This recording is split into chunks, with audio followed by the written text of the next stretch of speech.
ចានេះយើងដេផ្សោបចាខាងនេះខាងត្រូវចុងចុងដៃអាវរបៀបដេតចុងដៃរបស់អាវក្មេងប្រុសចាអញ្ចឹងខាងនេះខាងត្រូវខាងនេះខាងខុសអញ្ចឹងយើងដេពីចុងដៃត្រូវត្រឡប់ទៅខាងត្រូវនេះដាក់ខាងខុសនេះខាងក្នុងអញ្ចឹងយើងដេមកយើងដាក់ចូលដេមកយើងរូតឲ្យស្មើមកចារូតដេញពីនេះមកចាព្រោះអីចុងដៃមានជីបបងប្អូនជីបដើម្បីពេលកុំឲ្យបាត់កែងកន្លែងកែងដៃទៅគួយដៃអាវទៅនេះគួយដៃយើងឡើងនេះហើយនេះកុំឲ្យតឹងនេះកន្លែងជីបហ្នឹងអញ្ចឹងយើងបត់មកដេដាក់ចាហើយយើងបត់នេះកន្លែងជីបតែខ្ញុំច្រឹបមិញហ្នឹងចានេះបត់ចឹងមកចាដាក់ចូលចឹងមកចាគឺកុំឲ្យវាតឹងដៃអាវយើងឯងចានេះផ្ទាស់មកយើងចាំយើងយកទៅដេ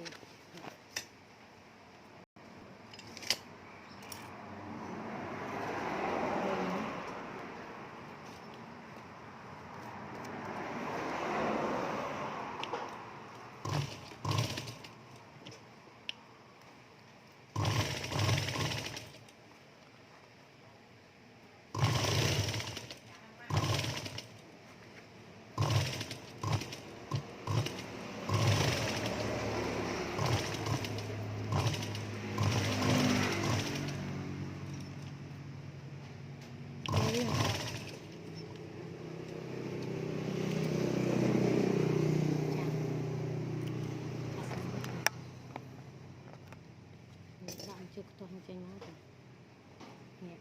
យើងយកទៅអ៊ុតឲ្យស្អាតដេចាដេដាក់អំបោះពណ៌ទឹកប៊ិចវិញចាចុងដៃអាវពណ៌សតែគុណទឹកប៊ិចចានេះ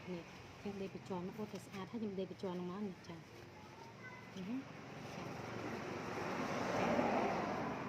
ចាចុងដៃអាវហ្នឹងពេលយើងដេបញ្ជាន់ហើយនេះចឹងបងចា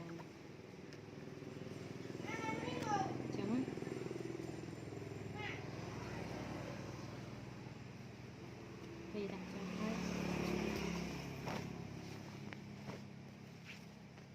ើយយើងដេមួយទៀតចាមួយទៀតក៏ដូចគ្នាដែរ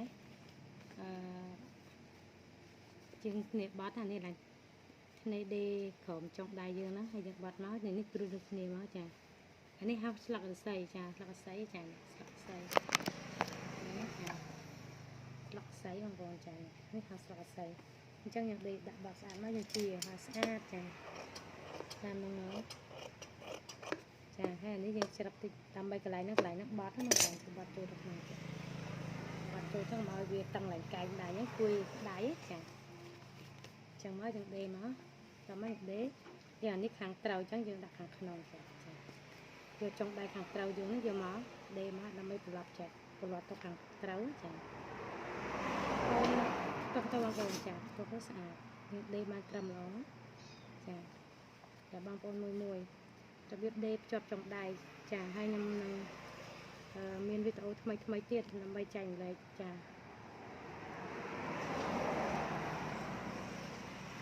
បងប្អូនចេះធ្វើចាស់ចេះកាត់សិនចេះកាត់ឲ្យបងប្អូនចេះកាត់ឲ្យចេះដេចាអាចកាត់ទៅឲ្យកូនឲ្យប្តីចាឲ្យខ្លួនឯងអញ្ចឹងបាន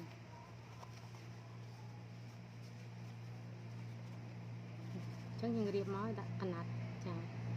តែឲ្យយើងឲ្យស្មើអា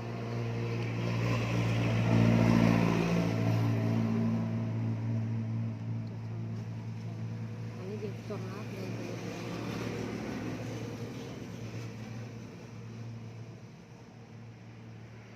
ហើយនេះកន្លែងជីបយើងហ្នឹងយើងជីបមកចាជីបប៉ុណ្ណាយើងខ្ទស់មកចាដាក់ស្មើបងចាទាញស្មើមកយើងខ្ទស់មកចាក្នុងចាំយើងយកទៅដេ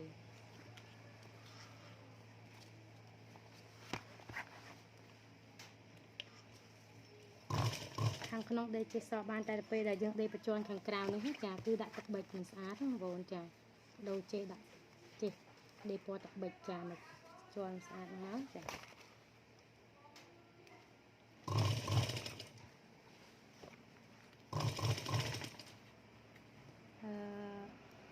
យើងដេចុងដៃអាវនេះអាវ មនុស្សស្រីក៏ដេកដូចគ្នាចឹងដែរបងប្អូនយើងដេកដូចគ្នាតែនេះអាវក្មេងប្រុសណាចាមនុស្សប្រុសមនុស្សធំអីក៏ដូចគ្នាចឹងដែរដេកដូចគ្នាទេច